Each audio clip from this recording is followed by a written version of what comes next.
Okay, this is one of the official entrances into the complex, and they've made it very narrow on purpose because if an invading army wanted to attack Pisaq, they could only do maybe 2 or 3 in a row at a time. So then the Inca army, who would be up here, could easily pick them off. So it was done strategically for that purpose.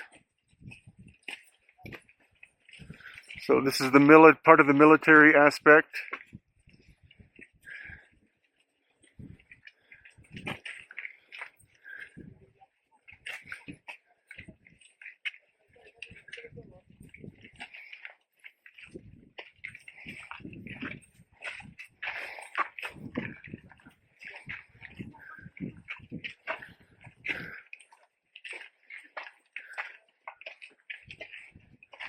Okay.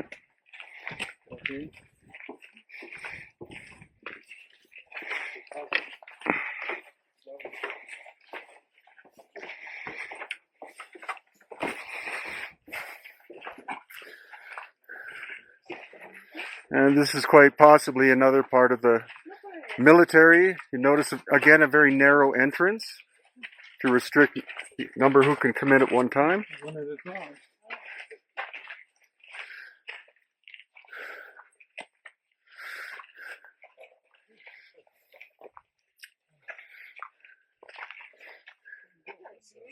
And if you see these niches in the walls,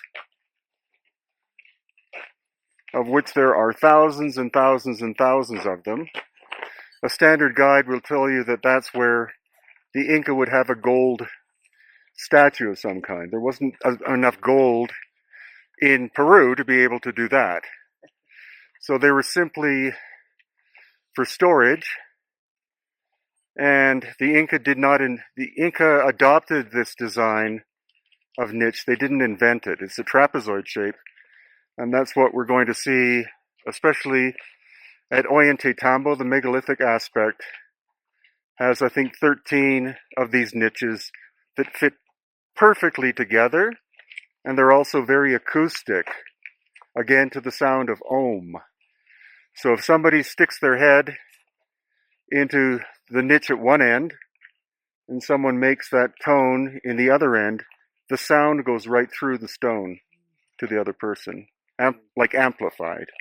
So again, obviously for acoustic, but these ones are made of rocks and adobe mud, so they're not acoustic at all. And then this is the rest of the complex here, or part of it.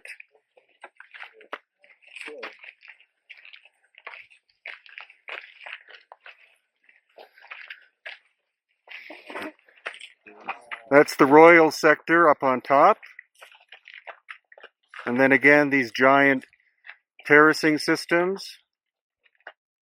They're average 10 to 12 feet high, recently restored. And then over that way is another part of the big farming sector there. And the trail, which is now, I think, it's prohibited to go through, but the megalithic complex is up and over the mountain, right over there. And as I said, if you want to walk from here down to the town, it takes at least 8 hours, which I've done a couple of times. And there are tombs straight down that way. If you look at the vertical surface of the wall, you'll see slight light discolorations. Those are adobe sealed tombs, which are no longer sealed. And up here, when we get farther up that way, there are about 3,000 of them in the side of the mountain. So now we're walking through, again, with the military sector off to the right.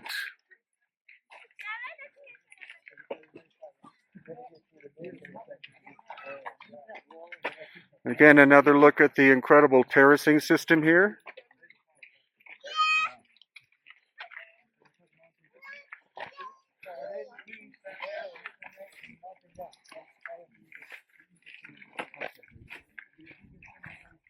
Brian, Yep.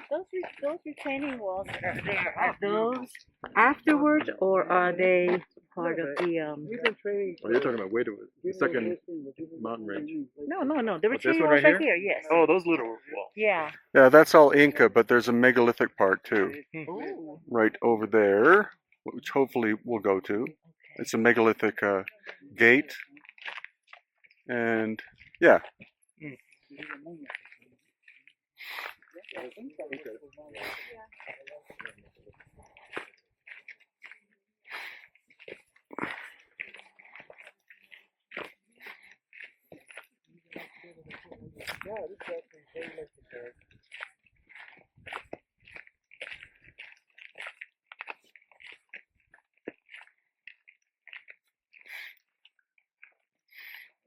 And this is one of the native trees, whose name escapes me. But there are no, like I said before, there are no native trees growing in this part of Peru that grows straight. The only ones that do are the eucalyptus because they're from Australia. So when people say that the Inca moved a 125-ton stone from the quarry to get to Sacsayhuaman, they didn't have anything to make a roller out of. And also it's wet half of the year. So how would you possibly move something like that, without getting it bogged down in the mud? And you're going up and over mountains, to get to the quarry.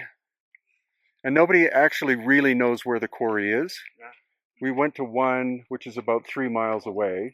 It seems to be the same material, but you'd have to take samples and get them tested in a lab to make sure, for sure.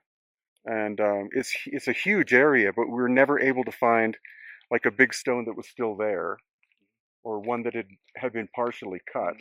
The erosion is just extreme. Again, indicating, we've had geologists come with us throughout Peru and stuff, and when I asked them how old or how much weathering based on climate conditions, are we talking hundreds or thousands of years? They've all said thousands of years. So that's geological evidence that the Inca couldn't have done some aspects of this stuff. There's also another story that the quarry is actually in the Sacred Valley itself. So I think at Ukai, so transporting it from there to get up to there is like absolutely crazy. But we're also going to see there's a megalithic part over here, and that's basalt as compared to the local stone, which is igneous, but it's not basalt. And the quarry is about 35 miles in that direction. So we're going to actually pass the quarry. It's called Rumi Kolka, which means stone storage. That's a good name that's the Inca name for a quarry. It makes, again, everything's logical.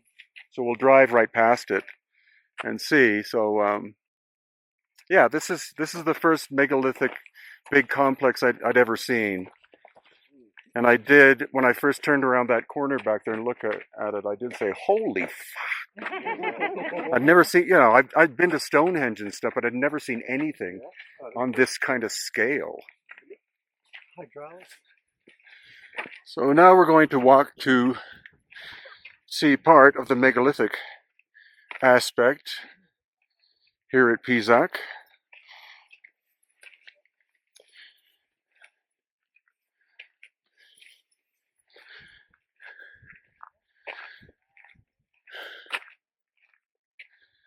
It's called the Amaru Punku, which means the gate of the snake.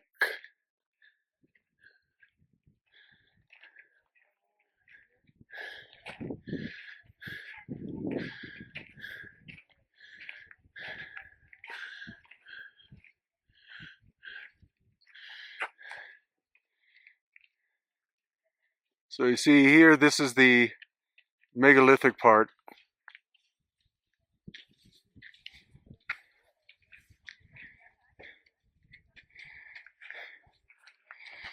With some repair work on top.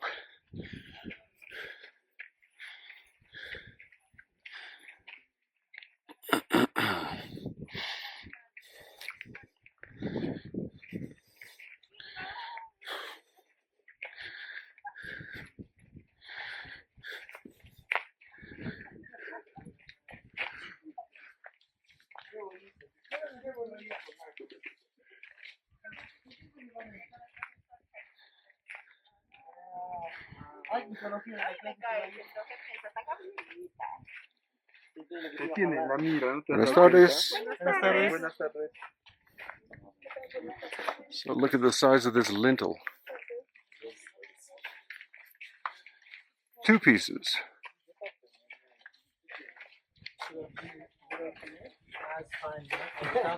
What's on these?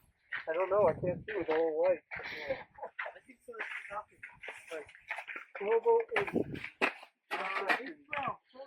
That's for locking the door.